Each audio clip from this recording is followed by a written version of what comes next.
Corporate philosophies in providing services. Corporate philosophies provide a guiding framework for companies focusing on customer satisfaction, continuous improvement, and sustainability. In service-based business, these philosophies help align employees' actions with the organization's mission and values.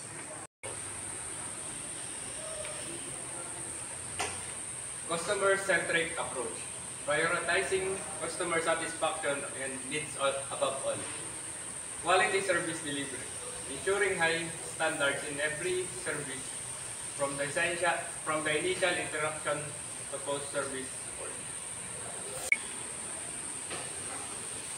Continuous improvement, Kaizen, encouraging small ongoing improvements to operations and services. Ethical practices, maintaining honesty, integrity, and transparency in every interaction.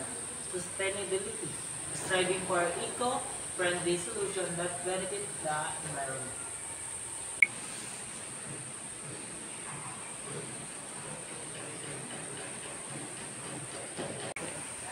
Action.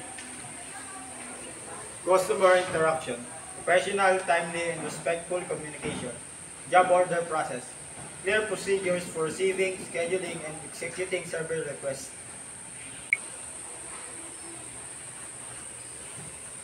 Resource management, optimizing the use of tools, labor, and materials to deliver quality service on time.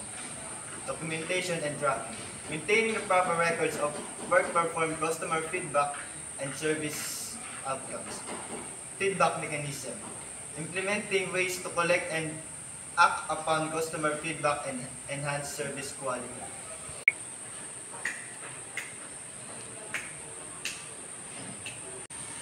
In achieving better workmanship means improving the quality and reliability of Ulit.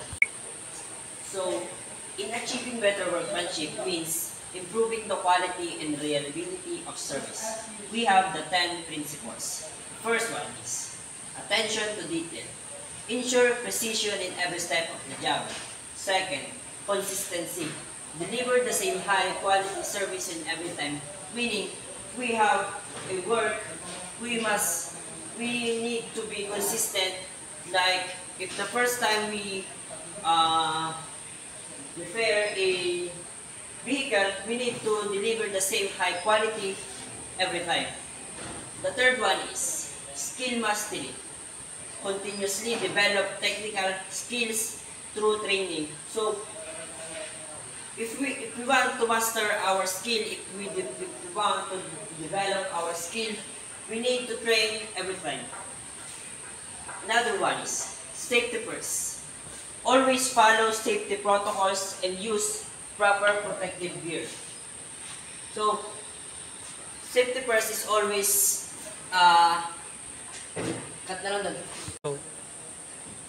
safety first.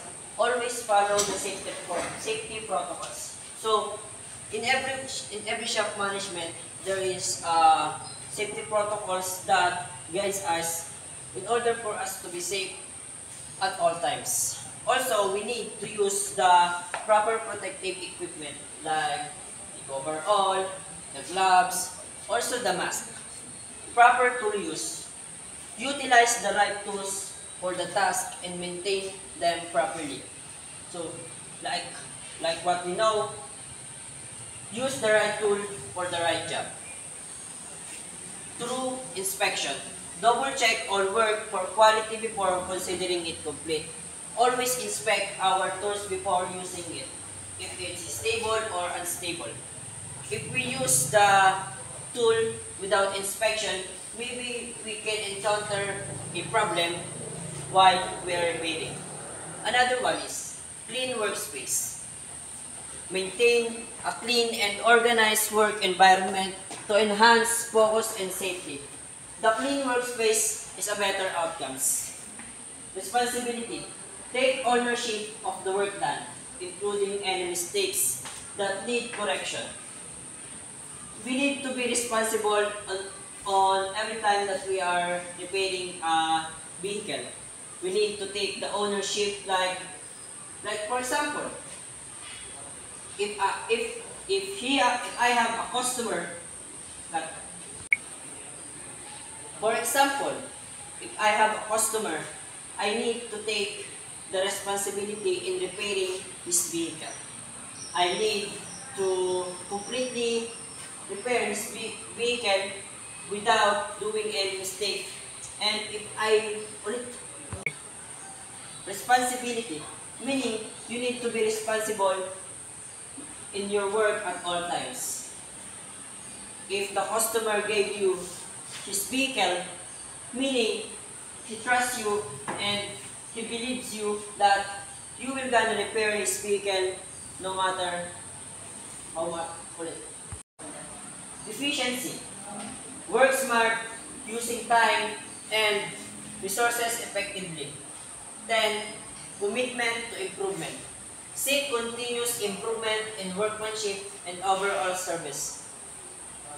We need to have a commitment in order for us to improve our workmanship.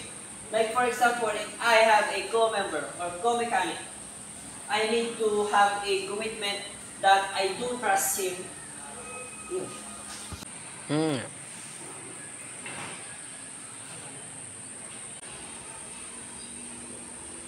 The 5S principles. Sort, Siri, eliminate unnecessary items from the work area. It means we should remove the tools that have damage and for our safety and to become not crowded our shop. Boy. Set in order, also Satan. Arrange tools and equipment in a manner that makes work easier. So we need to arrange the tools and equipment in orderly so we can work easier and faster. Shine or say so. Keep the workplace clean and maintain a regular cleaning schedule. Meaning, you need to maintain the cleanliness of workplace to make presentable to our customer. Standardize. Sekatsu. Establish norms and standards for organizing and maintaining the shop. Meaning, you must normalize the proper organizing and maintaining for your shop. Sustain or Sitsuke. Ensure long-term adherence to the practices by making them part of the work culture. Sustain means you be consistent to your practices and make it part of your work culture. So class, for your activity,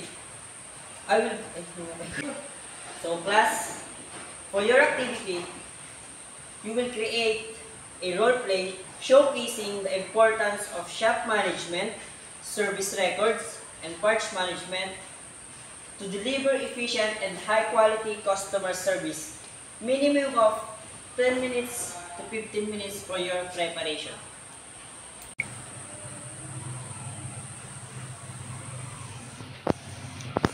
So, here is the rubrics for your activity. Understanding of corporate philosophies, 15%. Communication and transparency. So, for the rubrics of your activity, here is the criteria. Understanding of corporate philosophies, 15%.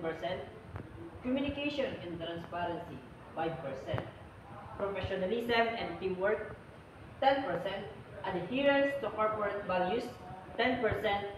Creativity and engagement, 10%. With a total of 50%.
tayo pares.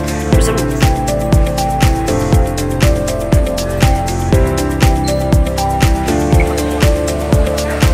Go.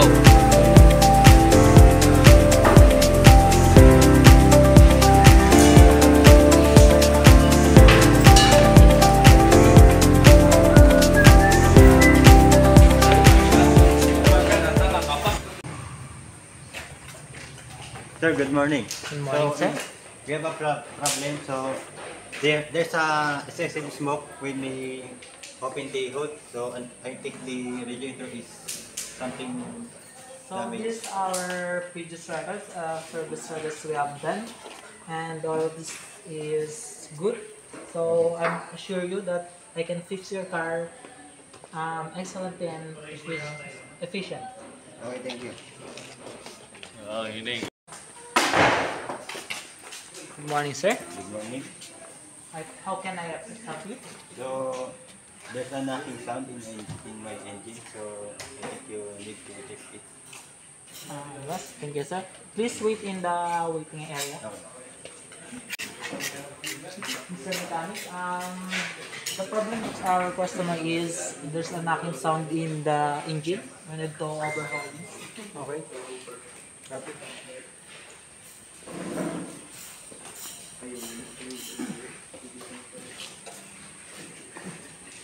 Sir, the tools of the customer have leak and not can the parts. The parts, I will buy the parts. Can I?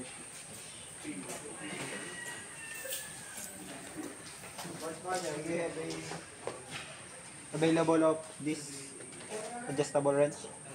So this will be high. So we have not enough a box like that. So we can buy or order to another branch to buy that.